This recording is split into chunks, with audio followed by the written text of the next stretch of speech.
Hi friends, so I am back here to talk about weeks 5 and 6. I tried to be a little bit better about recording, and obviously that did not happen. I had intentions to record kind of more daily or every couple days, try to stay up to date. But life gets crazy. But weeks 5 and 6, they weren't too bad. I mean, my patience has definitely been tested the past couple weeks. Normal, I like to say that normal basically went through an apocalypse a weekend or two ago, just with how cold it was, and then there was a train derailed, and then an apartment building caught on fire, and then the train that derailed caught on fire, and normal Illinois just went through it. But personally, I think my string of bad luck, or my string of unfortunate events, is over, hopefully, knock on wood. So I mean, I've been able to put more time and effort and like mental space towards student teaching and school and whatnot,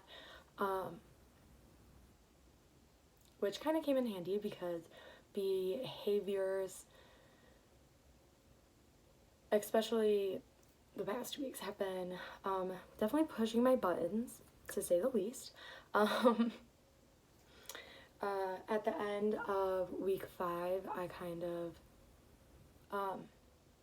they were definitely pushing my buttons, and I kind of felt like, if you've seen Lilo and Stitch 2, like the second one, long story short, Stitch is becoming evil or bad or whatever, and so Lilo keeps a poster, an outline of Stitch, and as he keeps getting more and more bad, she fills it up with red, and by the end, he's obviously all filled up with red. And that is how I felt that Friday going home. I was Stitch, full of negative, bad energy. I was just over it. I was so frustrated with the students, frustrated with how things were going, and oh my goodness, I was like, thank God it's a 3-day weekend. But our principal ended up sending out an email that day, or after school, and was kind of like, a lot of negative energies floating around, which I could feel it for sure, and a lot of negative thoughts and stuff. And just remember, like, this is typically a bad month for school anyways, because we're all tired of being stuck inside, we're all tired of the snow, we're all exhausted from the holidays, and like trying to catch up after that.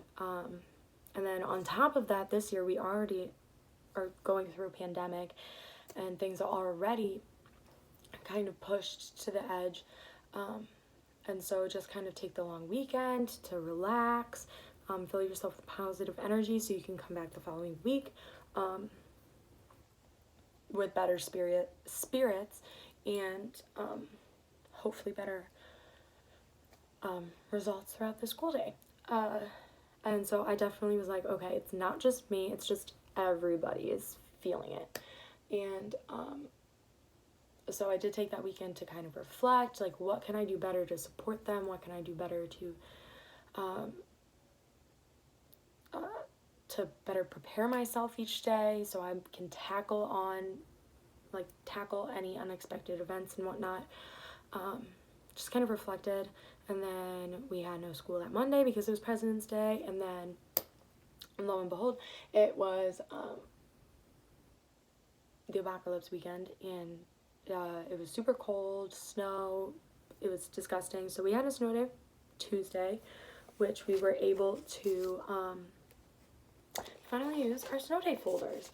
So we made, the school that I'm working with made the switch, no more snow days. They are considered remote learning days. So all of the students, at least for our class, all the students have folders at home, and then we use the Class Dojo app to communicate to parents and families and whatnot, the activities to do, and attendance and all that stuff. So we have this, and then I just we have two different story, kind of like book study kind of things. One of them is a pigeon book for Pigeon Wants a Puppy. I have a hard copy, and then all the students got a photocopy. And then the other one was for Sneezy the Snowman. So I just chose a couple of the activities, and I recorded videos of me reading the book and doing it. I led kind of like a little discussion, or kind of ask questions to think back on the story and whatnot. And then we did reading activities, writing, math, science, and then there was a couple of fun ones and whatnot. And so we just did that for our snow day. So it was kind of a day off because I didn't really have to do anything in the afternoon, and I didn't have to drive, but I still had to post videos, and students still had to do work. So finally got to utilize our snow day folder. And then the following day we were back in school, so we ended up only having a 3-day week, Wednesday, Thursday, Friday, which was kind of nice after the rough week prior. And we really focused in on the Give Me 5, the whole body listening, more social emotional stuff and whatnot. Don't mind my tie-dye pajama pants that I have on. I changed my pants, but I still have my dress sweater on. Remote learning or video, online school vibes. And then we also had tier 3 meetings, or like intervention IEP meetings, stuff like that, that my teacher attended. And they went better than expected, but then there's also other parts. They gave us a book, and they gave us these little like pictures for the whole body listening, that all of the students have taped to their desk, and then I have my own copy and whatnot.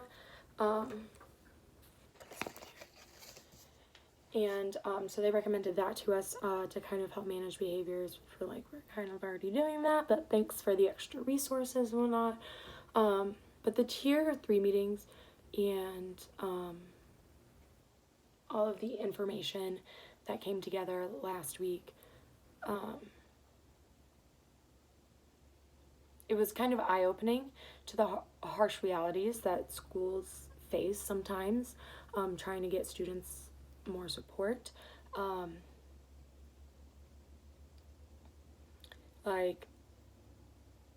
And kind of the nitty-gritty, whole school information and data that you're presented with that you don't always see. We're at 19% for special ed or something like that, and that's already way over what we're supposed to be.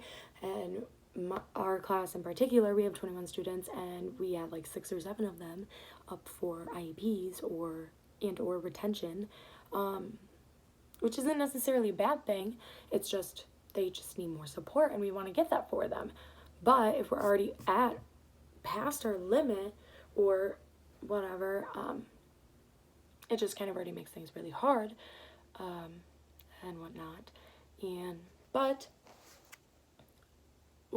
And also dealing with conflicting personalities,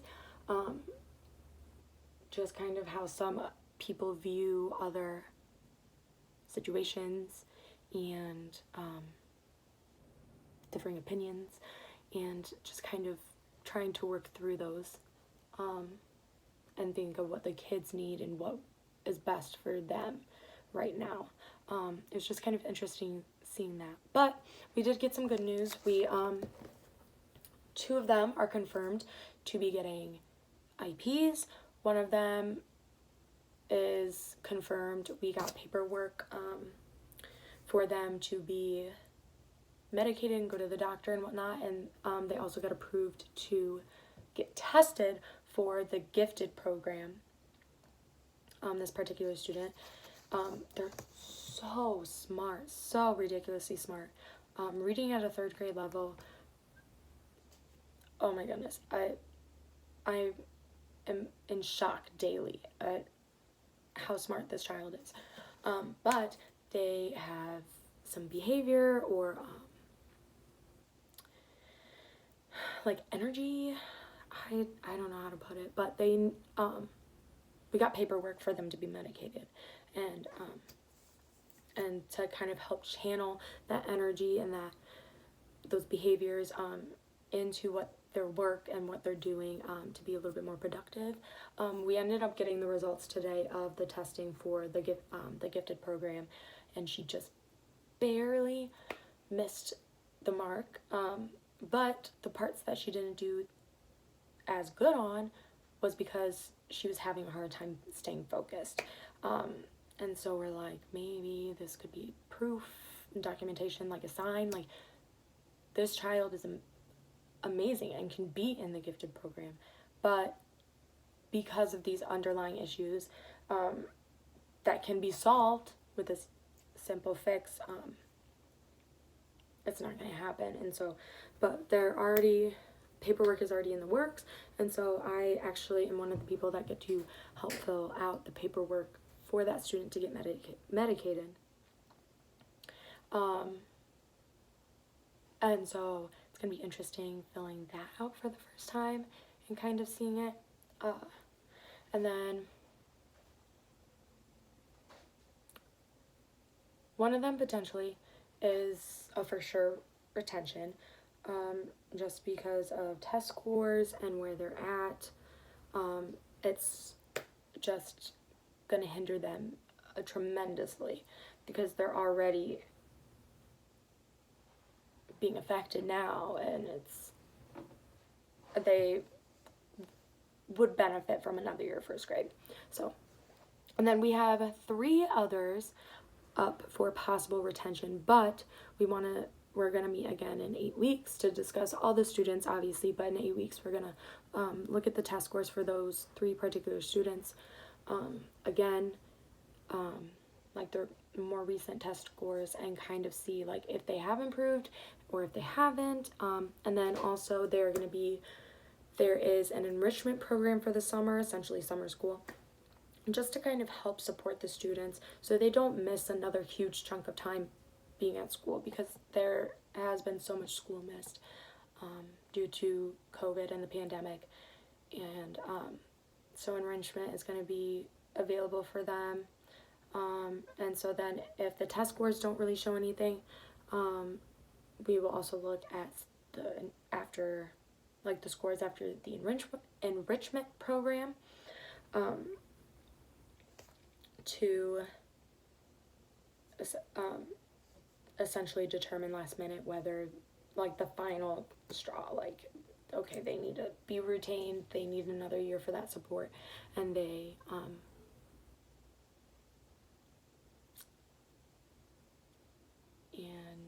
or they're good to move on, you know.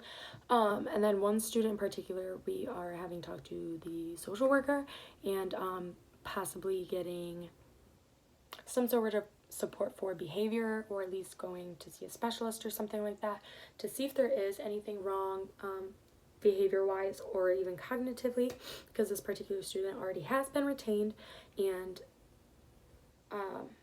is still just now meeting the first month mark in their test scores. So we obviously can't retain them another year, and so we are gonna meet again in 8 weeks to discuss that further.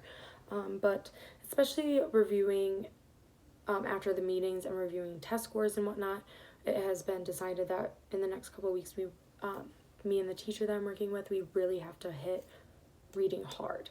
Reading scores are super duper low, not with all of them, but with the ones that are low, they're low. Like, some of them are still at the early months of kindergarten level. And so we really are going to be hitting reading hard, doing a lot of sight words, lots of spelling, lots of reading. And then we're possibly going to be doing a book study. My teacher has used this book in the past just for the teacher to read, and then we have some supporting activities to go along with it. So I've actually never read this book, so I have to read it this week. So hopefully I can start this next week, just to kind of get that auditory comprehension working, you know what I mean? Like, we want to hit all areas of reading, you know? So, I've never read this. She says it's really good, so, and she has like a whole unit of activities and whatnot, so I'm gonna read this, highlight some things, post it, mark stuff, you know, and then if I don't get that read this week, or possibly next week or the week after, who knows, this is one of the book studies that